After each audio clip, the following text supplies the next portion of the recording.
ইনশাআল্লাহ আমরা ক্ষমতায় গেলে এই যোগাযোগের জন্য যে কটা ব্রিজ দরকার মহারাজ সচিবকে ইনশাআল্লাহ সব কটা করে দেওয়ার চেষ্টা করবো। আমরা দেখছিলাম যে গুগুন্ডা ইউনিয়নের মধুপুর গ্রামে একটি ভাসমান ব্রিজ দুলু সাহেব উদ্বোধন করেছিলেন, যেটি একদম পানিতে ভাসমান।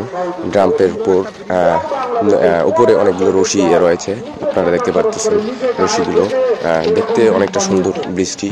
তো দুলু সাহেব আরও কথা দিয়েছেন যে তিনি যদি ক্ষমতায় আসেন এরকম অনেকগুলো ব্রিজ লালমনিরহাটে তাদের যে আসনগুলো রয়েছে সেই আসনগুলো এলাকাগুলোতে তারা এরকম অনেকগুলো ব্রিজ করে দেবে এবং পাশাপাশি আরও উন্নয়ন প্রকল্পের কথা তিনি বলেছিলেন।